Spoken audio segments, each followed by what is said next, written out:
பிரம்மத்தை அறிந்தவன் பிரம்மமாகிறான் அப்படின்னு ஒரு பெரியவர் பேசினார் ஒரு கோவிலில். தைத்திரிய உபனிஷத்து அப்படி சொல்லுதான். இதை கேட்கும் பொழுது நமக்கு ஒரு சந்தேகம் வரும். அது எப்படி பிரம்மத்தை அறிந்தவன் பிரம்மமாகிறான்னா, சிங்கத்தை அறிந்தவன் சிங்கமாகிறானா, தோசையை அறிந்தவன் தோசை ஆகிறானா? இப்படிப்பட்ட சந்தேகம் நமக்கு வர்றதுல ஒன்றும் ஆச்சரியம் இல்லை. இது இயற்கை. இதுக்கும் அந்த பெரியவரே பதில் சொல்றார். சிங்கம் வேற, நாம வேற. அதனால சிங்கத்தை அறிந்தவன் சிங்கமாக மாட்டான். ஆனால் பிரம்மம் வேற, நாம வேற இல்லை. அதனால பிரம்மத்தை அறிந்தவன் பிரம்மமாகிறான் அப்படிங்கிறது அவரோட விளக்கம்.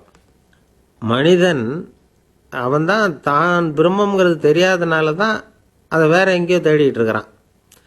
கடைசியில் அது தான் தாங்கிறது புரிஞ்சுக்கிற பொழுது அவன் பிரம்மம் ஆயிடுறான். இதை விளக்கிறதுக்கு ஒரு உபநிஷத்து கதையே இருக்குது.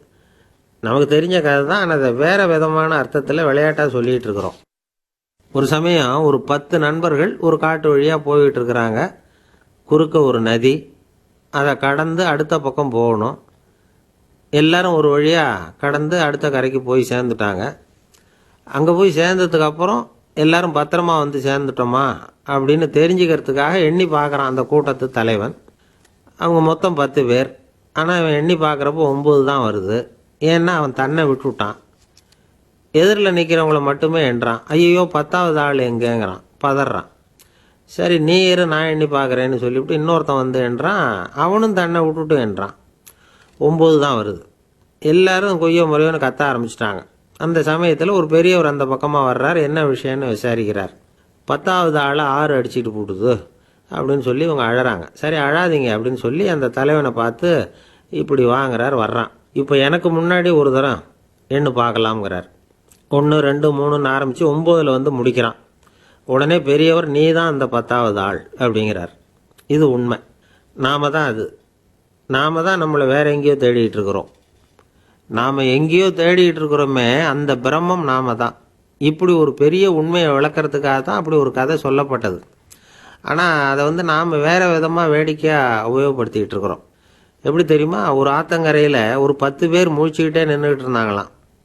அந்த பக்கமாக வந்த ஒருத்தன் ஏன் இப்படி முழிச்சுக்கிட்டு நிற்கிறீங்கன்னு கேட்டிருக்கிறான். எங்களுக்கு நீச்சல் தெரியாது, நாங்கள்லாம் அடுத்த கரைக்கு போய் சேரணும் அப்படின்னு நாங்களாம். சரி நாங்கள் விட்டுட்டு போய் விடுறேன். எல்லாரும் அக்கறைக்கு போய் சேர்ந்த உடனே ஆளுக்கு ₹1 வீதமாக மொத்தம் ₹10 எனக்கு கொடுக்கணும் அப்படின்ட்டுருக்கான் இவன். சரின்னு ஒத்துக்கிட்டாங்க. இவன் ஒவ்வொருத்தராக கையை பிடிச்சி மெதுவாக ஆற்றுல இறக்கி அழைச்சிட்டு போயிட்டான். 9 பேரை கரை சேர்த்துட்டான். 10வது ஆள் பாதி ஆற்றுல போயிட்டு இருக்கிறப்போ திடீர்னு வெள்ளம் வந்துட்டுது. புடி நழுவி போச்சு. கையை விட்டுட்டான். வெள்ளம் அடிச்சுட்டு போட்டுது. அழைச்சிட்டு வந்தவன் நீச்சல் அடித்து தட்டு தடுமாறி கரைக்கு வந்து சேர்ந்துட்டான். கரையில் இருந்தவங்களுக்கு இந்த விஷயம் தெரியாது.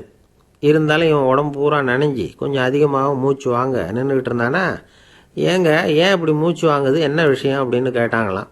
அதுக்கு இவன் கொஞ்சமாக அலட்டிக்காமல் சொன்னானா, வேற ஒன்றும் இல்லை, நீங்கள் கொடுக்க வேண்டிய ₹10 1 குறைஞ்சி போச்சு அவ்வளவுதான் அப்படின்னானா.